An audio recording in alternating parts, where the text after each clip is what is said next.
விஜயகாந்த் படத்திற்கு ஒரு சிறப்பாக டிஆர் அவர்களை இசையமைக்க அழைத்தார். இப்போது டிஆர் மகனையே அரசனாக்கி பார்க்கிறார் தயாரிப்பாளர். இன்றைய நாளை எளிதாக்கும் திரு தானு அவர்களை இப்போது உங்கள் முன் பேச அழைக்கிறோம்.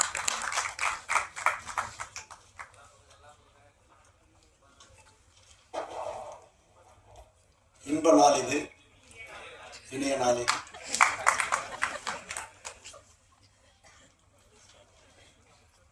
செவியிலே செந்தேன் மழை, புவியிலே டிஆரின் சங்கீத அலை. செவி குளிர சிந்த மகிழ டிஆர் அவர்களின் இசை அங்கிங்கனாதபடி எங்கும் பிரகாசமாக செவிகளெல்லாம் ஒலித்துக் கொண்டிருக்கக்கூடிய ஒரு பாடல். என்னவோ ஒரு உண்மை இந்த மேடையில் முழு வெளிச்சம் போட்டு காட்டத்தான் செய்கிறது. உயிர் உள்ளவரை உஷா இந்த டைட்டில் முதல் காலிக் பிரதர்ஸில் நான் ராஜி டிஆர் அவங்க துணைவியார் அவங்க பேசும் போது இந்த டைட்டில் சொல்கிறார் தானே, இந்த டைட்டில் கேட்டுக்கிறியா, என்ன டைட்டில்னு கேட்குறேன். அவர் சொல்கிற பாணியிலே சொல்கிறோம், உயிர் உள்ளவரை உஷா அப்படிதான் சொன்னார். அந்த படத்திலிருந்து எங்களுடைய நட்பு மிக பிரமாதமாக நாளொரு மேடியும் பொழுதுமோ இன்றும் வரை அது நிலைக்கும் நீடிக்கும். முதல் சொல்ல வந்தது என்னன்னா, இந்த படத்தில் முதல் படத்தினுடைய முதல் கதாநாயகி திருமதி நளினி அவர்கள். எனது முதல் படம் யார், அந்த படத்தினுடைய என்னுடைய படத்தினுடைய கதாநாயகி திருமதி நளினி அவர்கள் தான். நிறைய விஷயங்கள் எங்களோட பகிர்ந்துகிட்டு இருக்கு. அதாவது கூலிக்காரன் அவர் எழுதின பல்லவி தான் இன்னைக்கு வரை அது நிற்குது பாருங்க. பச்சை கூறி தப்பாது, இந்த புலி தோக்காது, எதை கண்டு மஞ்சாது, எதிரிய விடாதுன்னு அவர் எழுதினார். பச்சை கூறி தப்பாது, இந்த புலி தோக்காதுன்னாரு அவர் எழுதினாரு. அந்த புலி கலைப்புலி இந்த நிறுவனம் இன்னி வரை என்னைக்குமே அது நிலைத்து நிற்கக்கூடியதுக்கு அவர் ஆத்மார்த்தமாக எழுதின எழுத்து. அதாவது கவிச்சொல் புவியாளன்னாங்க. அவருடைய கவிக்கு ஈடு இணை யாருமே இல்லைன்னு சொல்ல முடியும். மிகப்பெரிய பாடலாசிரியர்லாம் வியந்து போற்றி பாராட்டிய பாடல் இது. குழந்தை பாடும் தாலாட்டு, இது இரவு நேர பூபாலம், இது மேற்கில் தோன்றும் உதயம், இது நதி இல்லாத உடம். இப்படி அதாவது இல்பொருள் ஓமியன்னு சொல்லுவாங்க. இலக்கியப்பட்ட ஒரு படைப்பை படைத்து யார் இந்த பாடலாசிரியர் என்று கேள்வி கேட்க வைத்தவர் டிஆர் அவர்கள். அப்படிப்பட்ட ஒரு சிறப்பியல்புகளை கொண்டவர் அவர். நானும் அவரும் அதிகமாக நிறைய கலந்துரையாடி இருக்கிறோம். அப்படிப்பட்ட சூழலில் ஆவடி ராமரத்னா தேட்டரு கண்டந்தளி மலர்னு ஒரு படத்துடைய பூஜை, நாளைக்கு காலையில் பூஜை. அன்றைக்கி நைட்டு நாங்கள்லாம் உட்காந்து இந்த கார் பேனட்டில் போடுறாங்க அந்த பாட்டு. முதல் இரவு முடிநிலவு பாலும் கொண்டு படமும் கொண்டு பள்ளி அறை வாசல் 10 விரல் மேனி எங்கும் பாதை யாத்து இப்படி. அதே மாதிரி அதோடு மட்டும் இல்லை, ஜெமினியில் பெட்டி டெலிவரி கொடுக்குற நேரம் என்னை வெள்ளை கொண்டு வர தானே இந்த பாட்டை கேட்குறேன் சொல்லுமா அப்படின்னா. அதான் தங்க நிலவே உன்னை ஊரிக்கு தங்க சிக்கி தங்க நகை செய்திடவோ, நட்சத்திரமே உன்னை உடைத்து வைர நகை பண்ணிடவோ, ஆரிரவோ அரிராரி. இப்படி நினைச்ச மாத்திர கவிதை படைக்கக்கூடிய பாடல் எழுதக்கூடிய, அதாவது துணைக்காரர்கள் ஒரு பாட்டுக்கு ரிப்பீட் கேட்டதே கிடையாது. டைரக்டர் ராஜசேகர் என்ன போடுறாரோ அது. ராதாரவிக்காக ஒரு பாட்டு, ராதாரவியினுடைய 6 வித ஆண்டாம் தொட்டது துவங்கிடும் ரோஜா, அதெல்லாம் பார்க்கணுமா? அதெல்லாம் இப்பெல்லாம் நம்மளுக்கு லைவ் கிடைச்சதுன்னா அதெல்லாம் எங்களுக்கு கோடியாக பட்டோம். அவரு பின்னணி இசை இவருக்கு ஏழிசை ஏந்தன் பட்டம் கொடுத்தது நான் தான். ஏழிசை ஏந்தன் பட்டம் தியாகராஜ அடைஞ்ச பேரை அவருக்கு கொடுத்தார். அதுவும் பின்னணி இசைக்கு பிரசாந்த் வராரு. சித்திரை திங்களில் முத்திரை பதித்திட, இத்திரை வீதியில் எத்திரை எதித்திட, பின்னணி இசை சேர்க்க 71 பிரசாத் லேபுக்கு டிஆர் விஜயம் அப்படின்னு போட்டு பெரிய போஸ்ட் புடிப்பு வச்சுதான் போகிறோம். இப்படிலாம் கொஞ்சி மகிழக்கூடியவர். அவர் வந்து போர்க்குணம் படைத்தவர். போராட பிறந்தவன் போர்க்குணம் மிகுந்தவன் சொன்னா அது டிஆர் தான் சொன்னோம். அதாவது யாராவது ஒருத்தர் ஏமாத்தணும்னு அவரை நினைச்சா ரோடுக்கே இறங்கி வர்றார். நானும் அவர் சேர்ந்து ரோடுக்கு பயணிக்கிறான். அதாவது வீரான்சா தெருலேருந்து பக்கத்தில் சிங்க தெருலேருந்து போயிட்டு ஆனந்தா பிக்சர்ஸ்லேருந்து கிருஷ்ணன் சர்க்கிலேருந்து மீட் பண்ணி நியாயம் கேட்டு வந்து ஜெயிச்சவர். அப்படிப்பட்டவர். அதாவது உண்மையிலே சொல்ல போனால் அந்த பீரியட்ல வந்து 86வது வருஷம் கூலிக்காரன் ரிலீஸ் ஆகும்போது ஆடியோ உலக ஒரு பெரிய புரட்சியை உருவாக்குனது டிஆருடைய இசை தான். எப்படின்னா அப்பெல்லாம் எல்லாருடைய இசையமைப்பாளருடைய காலம் வந்து ஃப்ரீயாக கொடுத்துருவாங்க. 25,000 50,000 1 லட்சத்துக்கு மேலே எந்த படமும் போனதே இல்லை. அறுதிட்டு உறுதி கூறுகிறேன். டிஆர் கூலிக்காரன் மொத்தம் 4 லட்சம் லகரி வாங்கினாரு. அப்படியே வியந்து பார்த்தது திரையுலகம். அதே மாதிரி அன்னைக்கு கூலிக்காரன் வந்து 46 லட்சம் இருந்த வியாபாரம் விஜயகாந்தோடைய படம் அன்னைக்கு 1 கோடி வித்துதுன்னா என்னுடைய சகோதரர் டிஆருடைய இசை அது ஒரு பெரிய பக்கபலமாக இருந்தது. அப்படிப்பட்டவர்கள் வந்து நிறைய தடவை நான் சொல்லியிருக்கேன், எனக்கு எப்போ படம் பண்ணலாம் அடுத்து பண்ணலான்னு இந்த மேடையில சொல்கிறேன். அவர் என்னைக்கும் சிரஞ்சீவியா இசையில் அவரை அடிக்கவே முடியாது. அவர் எழுதுகிற வசனங்களும் அவர் அமைக்கிற காட்சிகளும் இன்னும் மாசு கொட்டியாக இருக்கும். ஆகவே திரும்ப சொல்கிற ராஜி, டிஆர் அப்படித்தான் சொல்கிற ராஜி, எப்போ நீ என்ன அடைக்கிற நம்ம சேர்ந்து ஒரு படம் பண்ணுவோம். அது இந்த இண்டஸ்ட்ரிக்கு எல்லாருக்கும் நன்மையாக இருக்குது. திரையரங்குக்கு ஒரு தங்க அரங்கம் அதிரம் சுரங்கமாக அப்படி வரும். அப்படிப்பட்ட டிஆர் உடைய உயிருள்ள விஷா காதல தினத்தை வந்து பாருங்க. இந்த முதல்ல அதில் ஒரு பாட்டு நான் நினைக்கிறேன் இந்த பாட்டு படத்தில் வந்தது இல்லையே, இப்போ புதுசாக போட்டு படம் கரெக்டாக ஃபிக்ஸ் பண்ணி அந்த டைலாக்ல இருந்து சொல்லும் போது சரி இப்போதான் பண்ணியிருக்கேன் பாருங்க. இளமை ததும்பும் இளமை குலுங்கும். அப்படிப்பட்ட ஒரு பெரிய படைப்பாளி. அந்த படைப்பாளி அமைக்கக்கூடியது இது வந்து காதல் தினத்தில் வந்தது.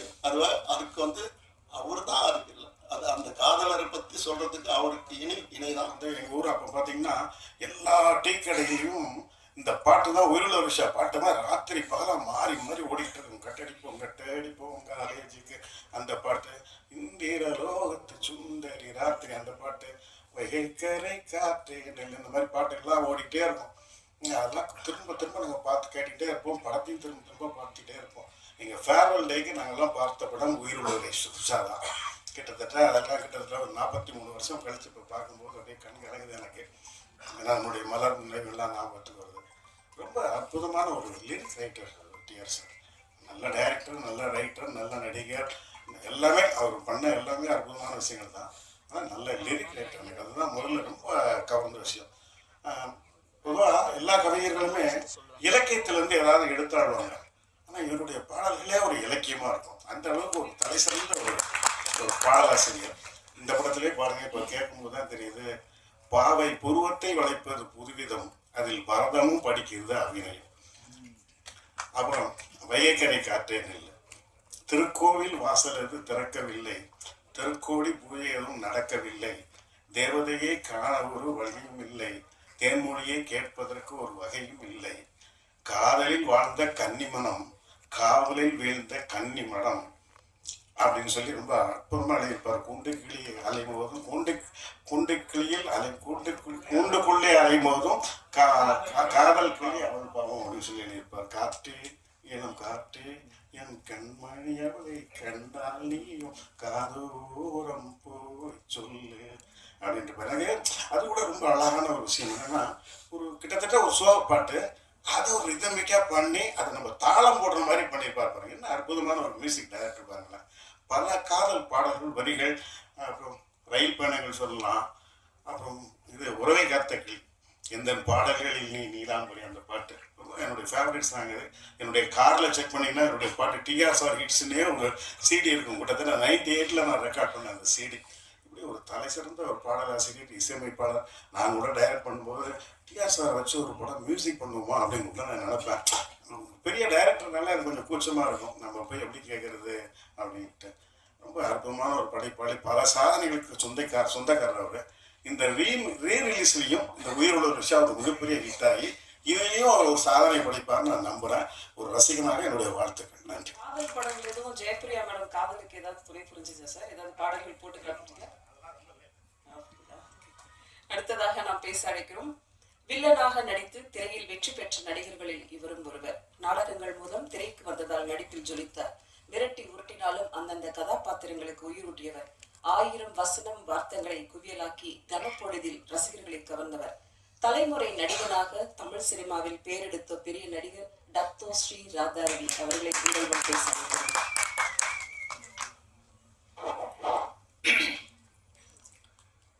இங்கே கூடியிருக்கும் என் குடும்பத்தை சேர்ந்தவர்களே, வந்திருக்கும் பத்திரிகையாளர் நண்பர்களுக்கும் இந்த யூடியூபர்ஸ் அவர்களுக்கும், ஏன்னா நான் இன்னைக்கு வாழ்ந்துருக்கேன்னா அது ஒரு முக்கிய காரணம் அவங்க தான். ஏன்னா அவங்க தான் அக்கப்புறம் எழுதுவாங்க, எழுதினாலும் பரவாயில்ல, நல்லா இருக்கும். ஏன்னா அவங்க எழுதணும், ஏதோ ஒன்று எழுதணும். ஏதோ காந்தியை பற்றி பேசும்போதெல்லாம் கோட்ஸை பற்றி பேசுகிறாங்க, அது மாதிரி தான். அது தவறு கிடையாது. இருந்தாலும் நல்ல நண்பர்கள். அண்டு சகோதரர் தானம் அவர்கள் என்னுடைய சகோதரன் அவர். நாங்கள் எப்பவுமே சண்டை போட்டோம், நிறைய சண்டை போட்டிருக்கோம், நிறைய வாட்டி சண்டை போட்டிருக்கோம். நிறைய தடவை அதை பற்றி கவலைப்படுறதில்லை, ஒற்றுமையாக போயிட்டே இருக்கோம். அதான் ஆச்சரியமாக இருக்கு. அவர் வீட்டு ஃபங்க்ஷனாக இருந்தாலும் சரி, என் வீட்டு ஃபங்க்ஷனாக இருந்தாலும் சரி, அவர் வந்து கலந்துப்பேன், நான் வந்து கலந்துப்பேன்.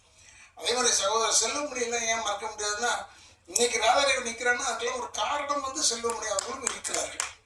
ஏன்னா அவருடைய படம் செம்பருத்தி போய் நடிக்கிறேன்னு போது தான் எனக்கு ஹார்ட் ப்ராப்ளம் வந்தது. அப்போ வீட்டில் படுத்துருந்தேன். அப்போ அந்த 3 மாதமும் அவர் வெயிட்டிங். எதுக்கு? செம்பருத்திக்கு நான் வந்து ஒரு நடிக்கணும், அதுக்காக வெயிட் பண்ணி என்னை நடிக்க வச்சார். அது ஒரு பெரிய ஒரு ராசியாச்சு. எதுக்கு? எனக்கு தங்கச்சியாக நடித்தது அதில் ரோஜா, இதில் வந்து நம்ம நளினிமா, என் தங்கச்சி உயிர் உள்ள ஒரு விஷயம். அதனால் அவங்க எல்லாமே பெரிய பெரிய ஹிட்டாகி பெரிய ஆளுங்களாக இருக்கும்போது கூட இன்னைக்கு வரைக்கும் அதே மரியாதை, அதே இது அன்பு செலுத்திட்டு இருக்காங்க. அவர்களுக்கு என்னுடைய வணக்கங்களை கூறி, சகோதரர் அவரை பற்றி சொல்ல தரல. அவர் இயக்குனர் என்னை வந்து சென்னை காதல்னு ஒரு படத்தில் நடிக்க வச்சார். நான் அவ்வளோவா கேட்கல அவர்கிட்ட போய் வாய்ப்பு. ஏன்னா டைரக்டர்கிட்ட எப்பயும் நான் வாய்ப்பு கேட்டுருவேன். ஏன்னா இல்லை, அடுத்த படத்தில் நான் பிரமாதமான ஒரு விஷயம் செய்யவே முடியாது. சும்மா சொல்லுவாங்க, அவங்க இருக்கிற பிஸியில் நம்ம மறந்துடுவாங்க. அதனால் அப்பப்போ நான் அட்டெண்டன்ஸ் போட்டுக்கிட்டே இருப்பேன். இவங்ககிட்ட டைரக்டர்கிட்டையும் ப்ரொடியூசர்கிட்டையும் என் அட்டெண்டன்ஸ் இருக்கும். டிஆர்கிட்ட கவலை இல்லை, ஏன்னா அவர் தான் ஆளுநர் அழகுராஜா. அதனால் அவருக்கு எந்த ஏரியாவில் கேட்டாலும் அவருக்கு கவலை இல்லை. அவர் எப்பயுமே என்னை கூப்பிட்டு, உயிர் உள்ளவரை உஷா வரும்போது நாங்கள் சொல்லியிருக்கேன், பேட்டியில் சொல்லியிருக்கேன், இந்த கெடுத்தவர் டி ராஜேந்திரன். ஏன் என்ன கெடுத்தாருன்னா, 8 வருஷம் எனக்கு படம் இல்லை. லா காலேஜ் படிச்சுட்டு இருந்தேன். கொஞ்சம் ஒரு 2 படம் ஒரு படம் அப்படி நடிச்சுக்கிட்டு இருப்பேன். அப்போ டிஆர் சார் வந்து எனக்கு வந்து அமெரிக்காவில் எங்கள் அக்கா இருக்கிறதுனால என்னை கூப்பிட்டுட்டு, இவருக்கு எழுதி போடுற ஓஹியோவில் ஒரு ஆளை கேட்டிருக்காரு டைரக்டராக வரணும்னு அப்படின்னு கூட எழுதி போட்டேன். ஓஹியோவில் அவர் இருக்காரு, ட்ரெஸ்பாஸ் அவென்யூ. நான் எம்ஆர்ஆர் உடனே ஒத்துக்கிட்டாரு. ஆனால் அந்த பதிலை சொல்கிறதுக்கு மட்டும் 2 வருஷம் எடுத்துக்கிட்டாரு. அதுக்குள்ளேயும் பார்த்தா உயிர் உள்ள ஒரு விஷயம் உள்ள வந்துச்சு. இவர் என்னை கூப்பிட்டு அறிமுகப்படுத்துறது பெரிய அளவில் போய் எல்லா இடத்துலையும் நான் தான் இல்லை. கெடுக்கிறதுக்கு ரைட்டான ஆள் யாருன்னா ராதாரவின்ற அளவுகளை சொல்ல மாட்டார். அதனால என்னை வந்து ஊருக்கு போகாமல் தடுத்தது விட்டுயார் அவர்கள் தான். இல்லைன்னா நம்ம ஒழுங்காக போயிருப்பேன், அமெரிக்கா போயிருப்பேன்னு வச்சுக்கங்க. ஆனால் அமெரிக்கா போயிருந்தா இப்போ உங்களெல்லாம் சந்திக்க முடியுமா, உங்கள் பேர் எடுக்க முடியுமா? இந்த ஊரில் நான் பேர் எடுத்துருக்க முடியாது. பேரில் எடுத்ததுக்கு காரணம் வந்து டிஆர் அவர்கள் தான். இப்போ கூட நான் அந்த பார்த்துக்கிட்டே இருக்கும்போது தானு சார் சொன்னார், பேசும்போது இது வந்துடும். அப்புறமா டைரக்டர் சொன்னார், எனக்கு பேசும்போது அழ வந்துடும். நான் உண்மையிலேயே பார்க்கும்போது எனக்கு அழ வந்துருச்சு. எப்படிப்பட்ட படம், எப்பேற்பட்ட படம் பா! உயிர் உள்ள ஒரு உஷா. இவரை பார்க்கறதுக்கு நான் அப்போ சாந்தி விஹார் பக்கத்தில் எங்கே ஒரு ஃப்ளாட்டில் இருந்தார், கங்கா அப்பார்ட்மெண்ட்ஸ். அங்கே இருந்தார். போனேன் வாயா அப்படி சொல்லிட்டு டோரை அவருக்கு எதுவும் கிடைக்கூடாது, டோர் இதெல்லாம் உடனே தட்டுவார். டக் டக் டக் டக்குன்னு போட்டார். என்னன்னு பார்த்தா இவங்க கல்யாணம் பண்ணிக்கு போகிறாங்க உஷா. அவங்க வந்து வெளிநாட்டுக்கு போயிருக்காங்க ஒரு ப்ரோக்ராமுக்கு. உடனே நான் பாடி காமிச்சார். இந்த உயிர் உள்ள ஒரு உஷால ஒரு பாட்டை பாடினார், வைகரை காற்றினில்னு பாடினார். அப்படி ஆடு பார்த்தேன், என்னடா இந்த மனுஷன் நின்ன இடத்துல தட்டுறாரு, நின்ன இடத்துல பாடுறாரு, எப்படி இது இப்படி அப்படி ஒரு மனுஷன் தான். என்ன அப்ப பார்த்தேன், இப்பவும் 40 வருஷம் இதே மாதிரி தான் இருக்கு. அதுதான் அவர்கிட்ட இருக்கிற ஒரு பெரிய. நான் எப்போ தம்பியை கூட பார்த்து சொல்லுவேன், நான் பிள்ளைய பார்த்து சொல்லுவேன், அவன் எனக்கு ஒரு மகன் மாதிரி அவர் நான் எப்போ பார்த்து சொல்லுவேன், என்னதான் சொல்லு அந்த டிஆர் மாதிரி நீ வர முடியாது. அப்படிப்பட்ட ஒரு ஆள். ஆனா எல்லாமே அவருக்கு அவர் பிறந்த பிள்ளைங்க கூட இருக்க எல்லாமே கலை அம்சம் கொண்டது. ஏன்னா இந்த பிளட் உச்சி முடியிலேருந்து கால் வரைக்கும் கலை தான் அவருக்கு லைஃப். போய் இப்படி நிற்க முடியாது. என்னென்ன இப்போ கொஞ்சம் நேரங்கள்லாம் பார்க்க ஆரம்பிச்சாரு, அது வேற, அதை பற்றி நமக்கு ஒன்றும் கவலை இல்லாது. என்னன்னா இவரை நம்பி நான் வீட்டுக்கு போயிட்டேன். நான் எப்போ அடிக்கடி வீட்டுக்கு அப்போ சிவாஜி அப்பா வீடு பக்கத்தில் இருந்தார். அங்கே போனோம்னா மேலே நின்றுட்டு இருந்துட்டு, மேலே என்ன டிஆர் எப்படி இருக்கீங்க அப்படி செஞ்சுட்டாரு. பேசப்பட மாட்டாரு, ஹலோ சொல்ல மாட்டாரு. அந்த கோவம் எனக்கு. உடனே என்னை கூப்பிட்டு ஒரு அம்மா வந்து உங்களை உள்ளே உட்கார சொன்னாங்க. நான் ஆஃபீஸில் வந்து ரைட் சைடு உள்ளே உட்காந்துருந்தேன். வந்தார், இல்லையா இந்த டைமில் உனக்கு பேசக்கூடாது உன்னோட, அதுக்காக தான் நான் பேசலை, முதல்ல தெரிஞ்சுருக்கேன். மொத்தத்தில் 80களில் நம்ம காய்டு ராஷ்மிகாவோட கிரஷ் அப்படின்னா நளினி மேடம் தான். அழைக்கிறோம் நளினி அவர்களை.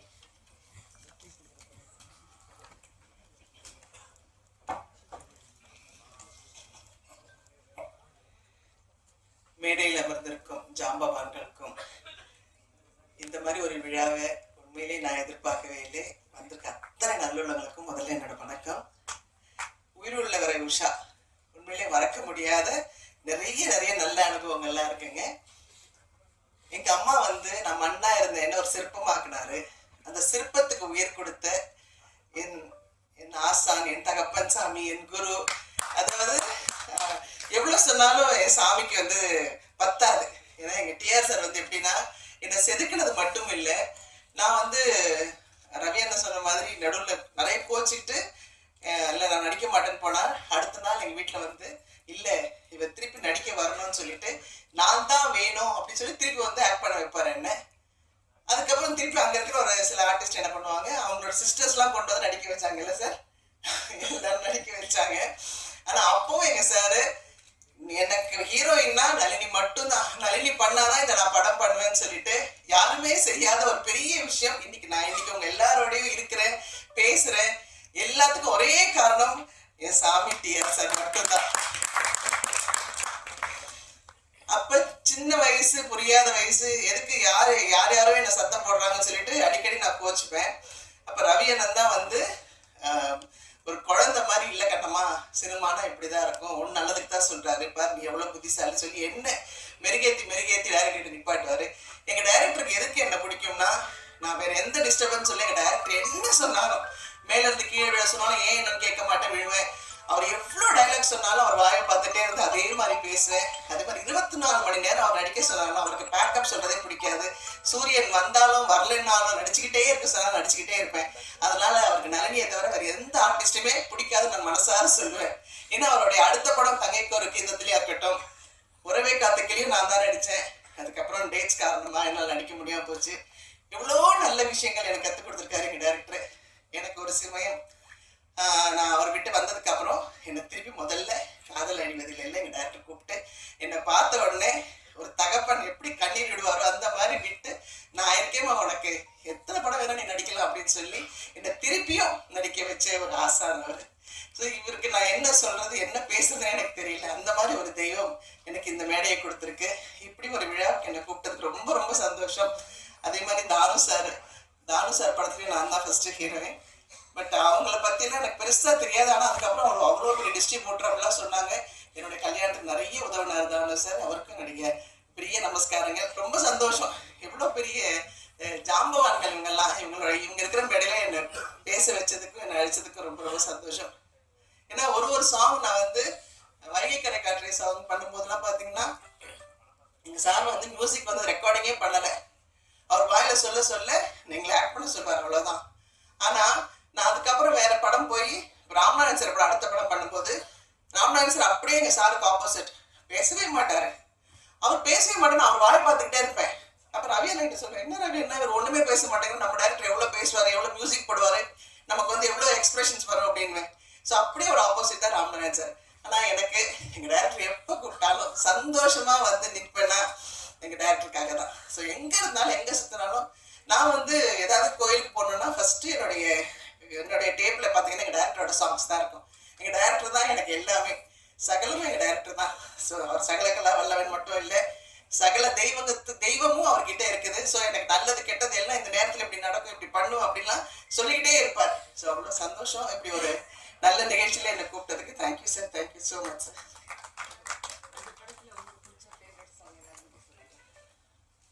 எனக்கு இந்திரோகத்து சுந்தரி சாங் பிடிக்கும், அதே மாதிரி வைகை கரை காற்றினேன்.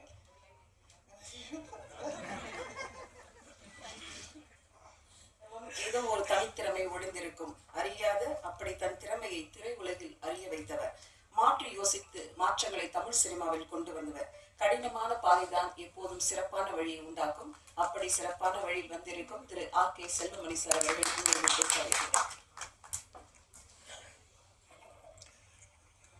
உயிருள்ளவரை உஷா ரிலீஸ் இந்த நிகழ்ச்சிக்கு விழாவிற்கு வருகை தந்துள்ள பத்திரிகையாளர்கள், ஊடகவாளர்கள், நண்பர்கள் மற்றும் மேடையில் அமைந்திருக்கும் என்னுடைய சகோதரர் திரு டி. ராஜேந்தர் அவர்களுக்கும், ராதாரவி சார் அவர்களுக்கும், நண்பர் விக்ரம் அவர்களுக்கும், சகோதரி நளினி அவர்களுக்கும் என்னுடைய மாலை வணக்கம். இந்த விழாவில் நான் கலந்துக்கிறது வந்து உண்மையாகவே வந்து ராதாரவி சொன்ன மாதிரி எங்களுடைய பழைய நினைவுகளை வந்து திருப்பி கொண்டு வந்து இந்த மேடையில் ரீகலெக்ட் பண்ண மாதிரி இருந்தது.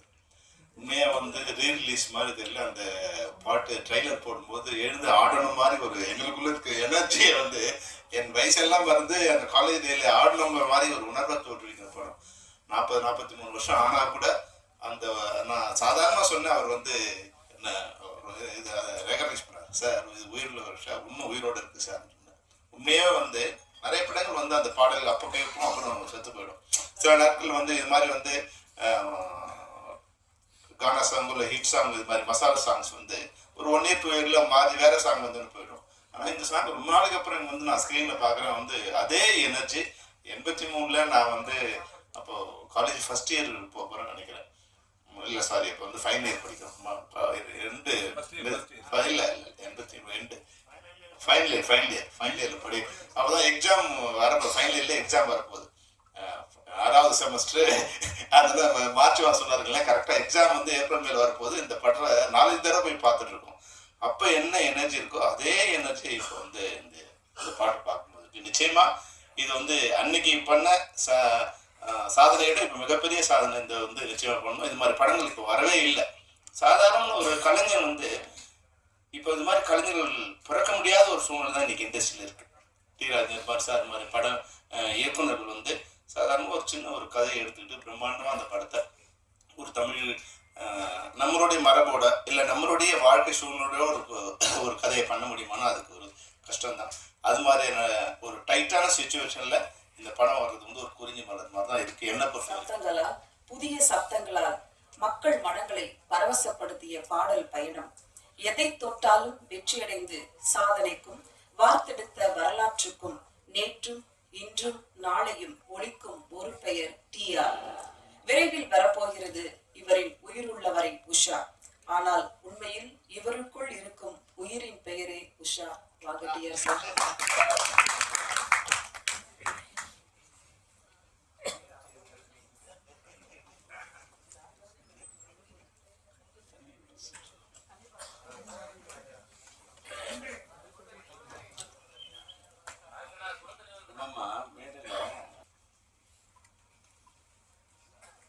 வணக்கம். நான் அதிகமா என்ன பேசுறதுன்னு என்னைக்கு யோசிச்சதே இல்லை. மேடைக்கு பக்கத்தில் வந்தா பேச்சு வரும். இன்னைக்கு கொஞ்சம் நான் என்ன கலகலப்பா ஆக வேண்டிய இடத்துல சில பேர் கலங்க வச்சிடுறாங்க. இன்னைக்கு உண்மையிலே என்னை கலங்க வைத்த என் திரையுலகத்தின் என்னுடைய சக நண்பர்கள், சக தோழர்கள், என்னோட படத்துல பணியாற்றின, படத்துலதான் வில்லன், நிஜ வாழ்க்கையில் என்னோட நண்பர், என்னோட தோழன் ராதாரவி. அதே மாதிரி என் படத்தில் உயிருள்ள விஷாவில் உயிருள்ள ஒரு விஷயம் டைட்டில் வச்சேன். ஆனா படத்துக்கு உயிர் கொடுத்த ஒரு நாய். அது மேல எனக்கு வார்த்தை கிடையாது. அப்படிப்பட்ட ஒரு பெண்ணு.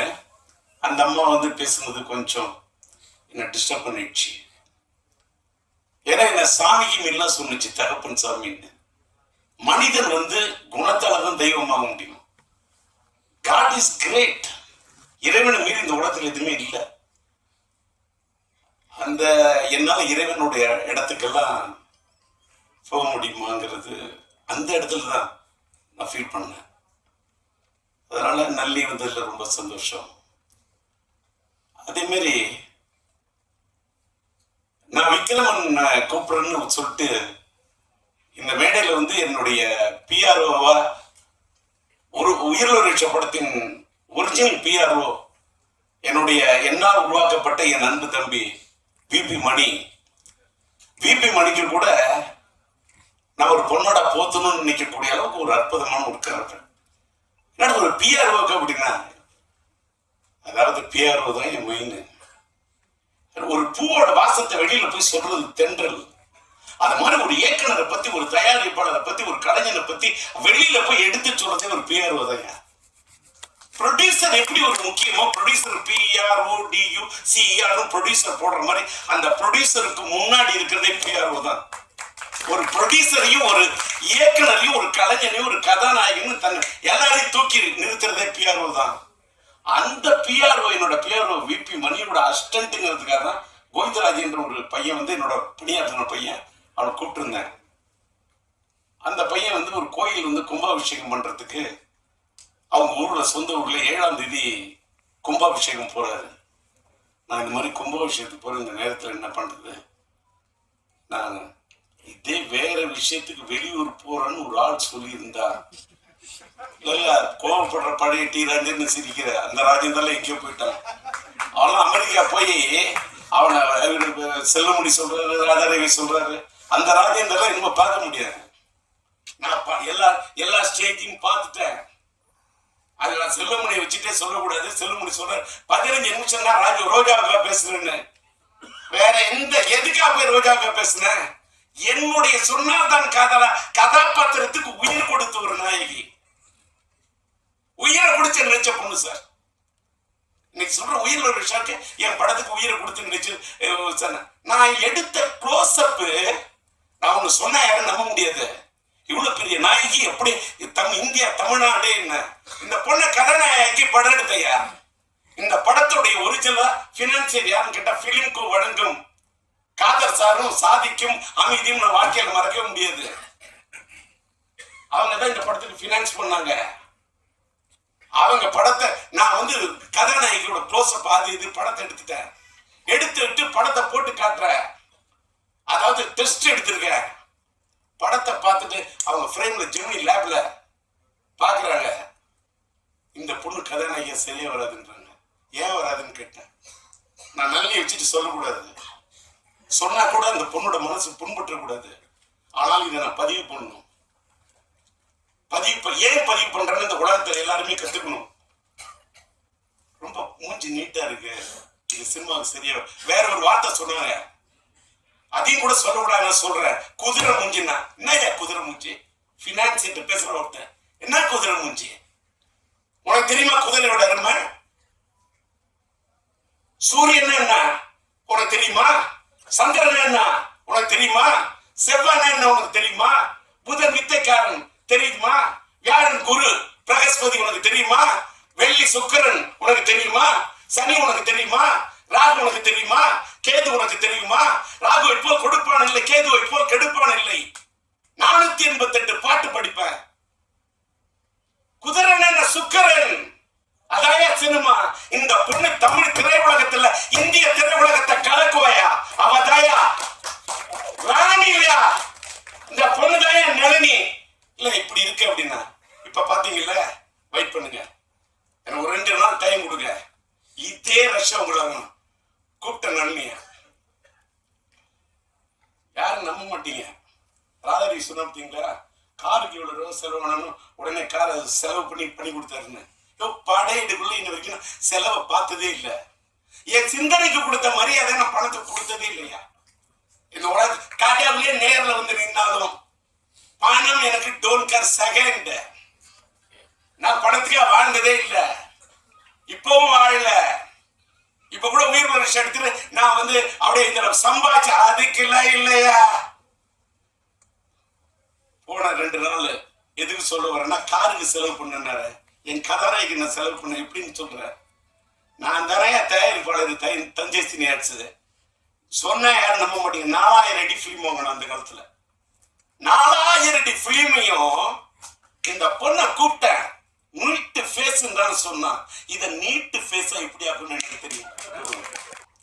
ஆதங்கப்படுவேன், ஆனா நான் வருத்தப்படல, ஆதங்கப்படல. ஒரு கும்பாபிஷேகத்துக்காக, ஒரு கோயிலோட விஷயத்துக்காக போகல.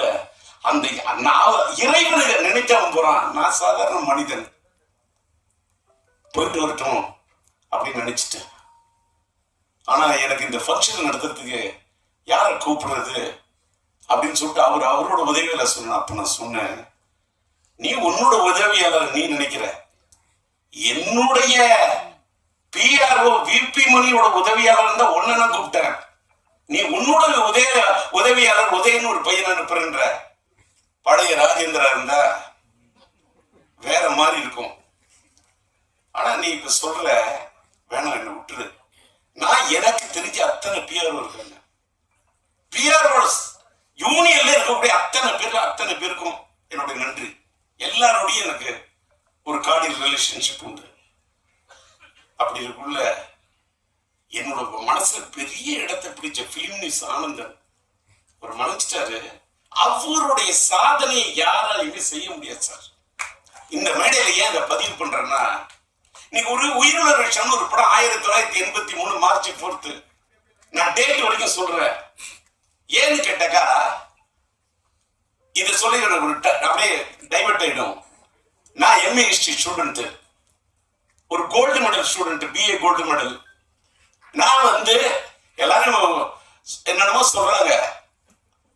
ராதாரவியை கேளுங்க, என்னைக்காவது டயலாக் பேப்பரை எடுத்து டயலாக படிச்சு நான் பார்த்து டயலாக் சொல்லுங்க.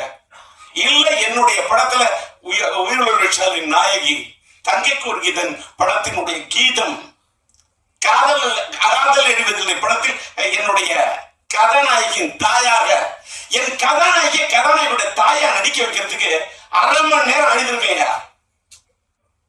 நம்ப முடியுமா? என் நாயகி, என் கதாநாயகி, என் உயிருள்ள ஒரு படத்துக்கு உயிர் கொடுத்த நாயகி.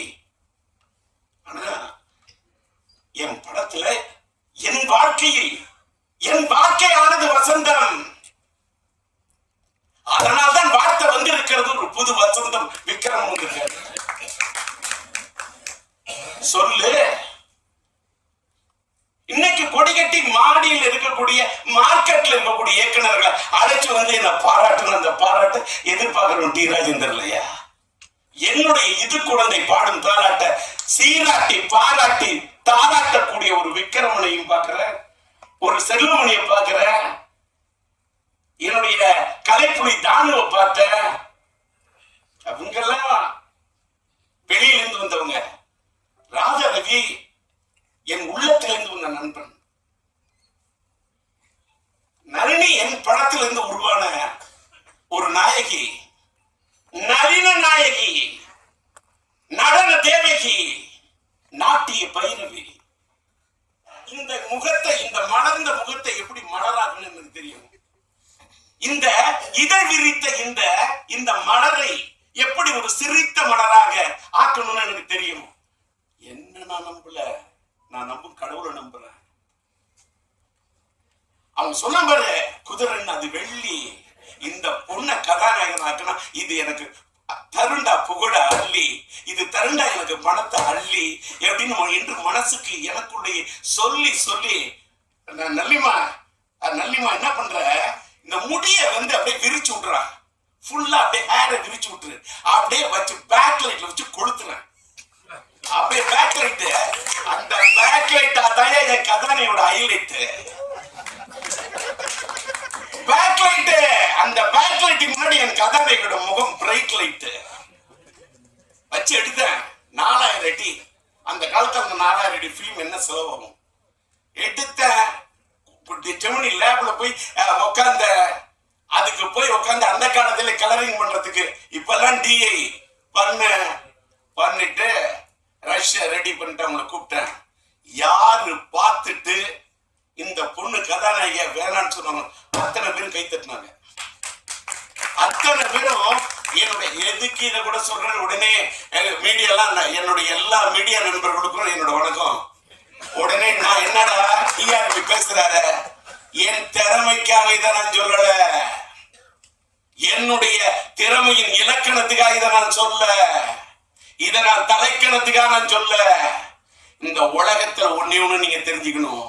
வாழ்க்கையில யாரு எப்ப எப்படி வருவாங்க, கீழே இருக்கிறவங்க மேல வருவாங்க, மேல இருக்கிறவங்க கீழே போவாங்கிறது ஆண்டவனுக்கு மட்டும்தான் தெரியும். அதுக்கு எவனுக்குமே தெரியாது. படம் எடுத்தவனுக்கு கூட தெரியாது. ஒரு படம் வெற்றியா இல்லையான்னு படம் எடுக்கிறவனுக்கு தெரியாதியா. படம் பார்க்கக்கூடிய ரசிகனுக்கு மட்டும்தான் தெரியும். ஏன்னு கேட்டா அந்த படம் பார்க்கக்கூடிய ரசிகன் மனசுக்குள்ள இருக்கிறவன் படைச்ச இறைவன் யார். நான் எந்த குளத்துக்கும் போறதில்லை, எந்த ஸ்தலத்துக்கும் போறதில்லை. ஏன்னா நான் இப்ப உள்ளம் பெருங்கோயில் உன்னுடன் பாளையம் வாய் போகிற வாசல் கள்ளத்தெளிந்தோருக்கு சீவனை சிவலிங்கம் கள்ளப்புலனைந்தும் காளாமணி ஒளிவிளக்கே அப்படின்ற உள்ளத்தான் தெய்வம் இருக்கான்னு அருட்பெரும் ஜோதி தனிப்பெருங்கருணை வள்ளலார் வழிக்கு போயிட்டேன். உட்கார்ந்த இடத்துல கண்ணை மூடுறேன். முன்ன அப்படியே தியானிக்கிறேன். எனக்கு எதை பத்தியுமே கவலை இல்லை. என்ன அமெரிக்கா போன என்ன பாடி பறந்து வருதுன்னு எழுதிட்டான். விமானம் தாண்டா பறந்து வரும், பாடி எப்படிடா பறந்து வரும். அதெல்லாம் இப்ப என்ன கேட்டா நம்ம மறைந்த பிறகு நமக்கு என்னென்ன மலர் மாலை வைப்பாங்க, நமக்கு என்னென்ன பண்ணுவாங்க, நமக்கு சவப்பட்டி எப்படி தயார் பண்ணுவாங்கன்னு. படப்பொட்டி தயார் பண்ண எனக்கு உயிரோட இருக்குள்ளே சவப்பொட்டி தயார் பண்ண உலகம் யாரு, இதை விட வார்த்தையே இல்லை. படப்பொட்டி தயார் பண்ண எனக்கு நான் சம்பாதிச்ச பணத்தெல்லாம் பணப்பொட்டியில் கொண்டு வச்சதே இல்லையா. மேக்சிமம் படப்பொட்டியில் தான் போடுவேன். இன்னைக்கு என் ஃப்ரெண்ட் பாக்குறேன் நான் என்ன சம்பாதிச்சிருக்கேன். இப்ப இங்க எல்லாரும் பழைய படத்தெல்லாம் பத்தி பேசுனாங்க. இந்த பழைய படத்தை ரெக்கார்டிங் பண்ணி மியூசிக் பண்ணுங்கிறதுக்கு 38 நாள் பாட்டை செதுக்கிருக்கையா. 38 நாள் பாட்டை அதே டியூனு, அதே அண்ணன் மறைந்து விட்ட பாலண்ண வாய்ஸ், மறைந்து விட்ட அண்ணன் சங்கீத சாம்ராட் டிஎம்எஸ் அண்ணன் வாய்ஸ், அதே நம்முடைய மலேசிய வாசுதேவன் வாய்ஸ். அந்த வைகை காத்துக்கு எனக்கு உயிர் கொடுத்த அண்ணன் ஜேசுதாஸ் வாழ்க்கையில லவ் ஃபெயிலியர்ல என்னால தேவதாசியும் மறக்க முடியாது, அண்ணன் ஜேசுதாசியும் மறக்க முடியாது. அவர் மேல எனக்கு அப்படி ஒரு அதுக்கு என்ன வார்த்தை சொல்றது, ஒரு தாளாத மயக்கம். அவர் மேல எனக்கு ஒரு தாளாத ஒரு இது. ஏன் தெரியுமா, எவ்வளவு பெரிய ஞானி, எவ்வளவு பெரிய சங்கீத ஒரு பெரிய சங்கீத சாம்ராஜ்யத்தை கட்டி போட்ட ஒரு மனிதன். அதாவது அவருடைய பாட்டை இந்தியில கேட்டுக்கொண்டு இந்த கோரித்தரகம் அந்த பாட்டெல்லாம் கேட்டா ஒரு 100 தடவை கேட்பேன். அந்த அவரை நான் பாட வைக்கிறது என்பது ஒருதலை ரகத்திலே அவர் பாட வைக்கணும் உருகி போய் காத்துக்கிட்டு இருந்த ஒரு டேட்டு கிடைக்கல. அதுக்காக தான் ஜெயச்சந்திரன் பாட வச்சேன். கடவுள் வாழும் கோயிலே கற்பூர தீபம். அவர் இந்த வைகை காத்தேப்ப நான் ஒரு சின்ன பையன். அவரோட வயசுக்கு முன்னாடி, அவரோட அறிவுக்கு முன்னாடி, அவரோட ஞானத்துக்கு முன்னாடி என்னோட இசை ஞானம் ஒரு சும்மா. அந்த வரிகளை அண்ணன் சொன்னாரு பாருங்க, இவரு அழகா சொல்றதுதான். விக்ரமன் சொன்னாரு, திருக்கோவில் வாசல் அது திறக்கவில்லை, தெருக்கோடி பூஜை அது நடக்கவில்லை, தேவதையை காண்பதற்கு வழி இல்லை. இது இப்படிலாம் வரி. குண்டுக்குள்ளே அலைமோதும் காதல் கிளி அவள் பாவம், இப்படிலாம் வரும். காதலில் வாடும் கன்னி மனம் காவலில் வாடையில் கன்னி விடும். அங்க கன்னி மனம் 2 சுழி என்ன, அந்த காவலில் வாடையில் கன்னி விடும், அங்கே 2 சுழி என்ன. ஆனா மீனிங் வேற. என்னோட படத்தோட எல்லா பாட்டையும் கேளியா, பாட்டோட வரிக்கு மீனிங் சொல்ற, எப்படி சொல்ற, அதை பார்த்துட்டு எடுத்து வச்சுட்டு இன்னைக்கு அதை பேசுறவங்களுக்கு எல்லாம் அத்தனை லட்சம் வியூஸ் கிடைக்குது, அத்தனை மில்லியன் வியூஸ் கிடைக்குது. எனக்கு அப்ப என்ன வியூஸ் கிடைக்கணும்? நான் இப்ப வியூஸையும் நம்புறது நியூஸையும் நம்புறது. லைஃப் மாறிடுச்சு. என்னமேலுக்கா இந்த பேரு புகழ் இது எல்லாத்தையும் எடுத்துட்டு போனா எங்க போக முடியும்? மேலோகத்துக்கு போகும்போது எந்த பேரும் வராது, புகழும் வராது, எதுவுமே வராது. நம்ம சேர்த்து வச்ச புண்ணியம் தான் வரும். இன்னைக்கு நான் சேர்த்து வச்ச புண்ணியம் தான் என் பையன் சிம்பு. நான் இன்னைக்கும் பேசுற இத்தனை தெம்பு அதுக்கு காரணம் என் பையன் சிம்பு. யார் வேணாலும் என் மேல விட்டு பார்க்கட்டுமா அம்பு? யார் வேணுமாலும் பண்ணி பார்க்கட்டுமா வம்பு? யார் வேணுமாலும் சிம்பு சீவி பார்க்கட்டுமா கொம்பு? இல்ல முற்றத்துக்கு கொண்டு வரட்டுமா கொம்பு? என்கிட்ட இருக்குது தெம்பு. காரணம் நான் பெத்த சிம்பு. பக்கத்துல வச்சுட்டு எங்க அப்பா மாதிரி பேசுறாரு. பேசுவேன். அவரோட நடிப்பா பதவா என் வீட்டுல யாரை என்ன பேசணும் பாத்தீங்களா? இவர் சொன்னார், ஒரு தப்பு பண்ணாரு. ஒருத்தர் இடையில ஓடி வந்துட்டான், ஷார்ட் வீணை போயிடும். என் நண்பன் கஷ்டப்பட்டு அத்தனை டேக் அப்படி ரவுண்ட் டார்ல போட்டு அத்தனை டைலாக் விட்டுருக்கோம். இடையில ஒருத்தர் ஓடி வந்துட்டான்னு சொன்னாங்க. மத்தவன என்ன யோசிப்பான்? ரீடேக்கணும். அண்ட் வீட்டுல ஒரு வேலை இருக்க மாட்டானே. Short okay. ராஜேந்திர தாளந்தட்டம் பாடுவோம் பாட்டு இப்படி போடும் அடிக்கடி ரூட்டு. தீராஜன் தட்டம் பீட்டே, ராஜேந்திரனுக்கு தனி ரூட்டு. சும்மா ஒரு சினிமாவுக்கு வந்து ஒருத்தன் ஜெயிக்க முடியாதுயா. சினிமாவுக்கு வரதுக்கு என்ன அவ்வளவு செதுக்கிருக்கேன், கஷ்டப்பட்டிருக்கேன். இப்ப இந்த மேடையில நான் உட்காந்துருக்கேன். என்னோட டிஸ்ட்ரிபியூஷன் இப்ப சொன்ன என்னோட படத்துக்கு பிலிம்கோ காதர் தான் இது பண்ணாங்க. என்னோட முதல் படத்துல என்ன உருவாக்குனது இஎம் இப்ராஹிம். அதனாலதான் இன்னும் என்னோட பாதி நண்பர்கள் முஸ்லிம்ஸ் தான். இன்னைக்கு ஃபாரூக் பிக்சர்ஸ் என்னோட ஒரு தயாரிப்பாளர் அவர் வந்திருக்காரு. என்னை வச்சு படம் எடுக்கணும் அப்படின்றது அவருடைய ஒரு இது. அவருக்கு கூட ஒரு பொன்னாடை எடுத்து வை போத்தணும். இதே மாதிரி ஒரு டிஸ்ட்ரிபியூஷன் என்னோட அசோசியேஷன்ல இருந்த ஸ்ரீராமி வந்திருக்காரு. அதே மாதிரி வந்து நன்றி. பொன்னாடை தானே கேட்கிறேன், பொண்ணுலை செஞ்ச ஆடையா கேட்கிறேன். அதனால இப்படி வந்து வாழ்க்கையில வந்து என்னோட வாழ்க்கையில என்ன ஒரு டீ வாங்கி கொடுத்தன கூட நான் லைஃப்ல மறக்க மாட்டேன். அதே மாதிரி நான் என்னுடைய பத்திரிகையாளர்கள் மீடியா நண்பர்களை பத்தி வாங்க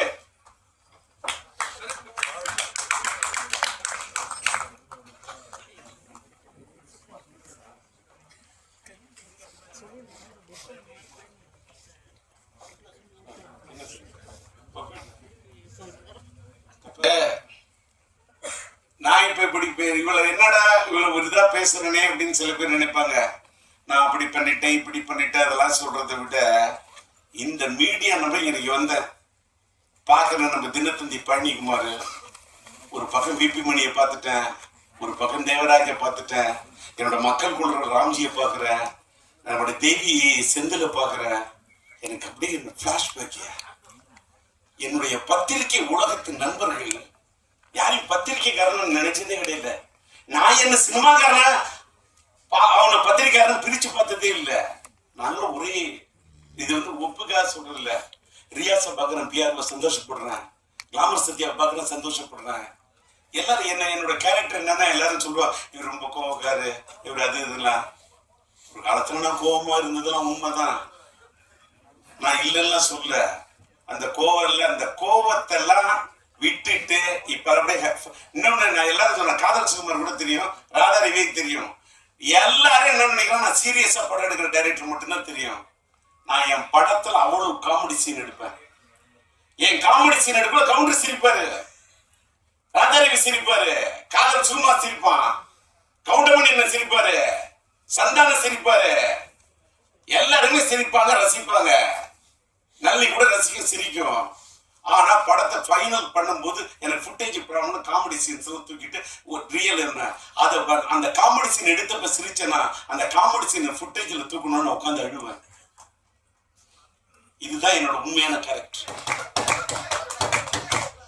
வரும் இது தட்டுனா தாளம், வரும் ராகம், கட்டடிப்பும் கட்டடிப்பும் காலேஜிக்கே, காதலிப்பும் காதலிப்பும் மேரேஜிக்கே.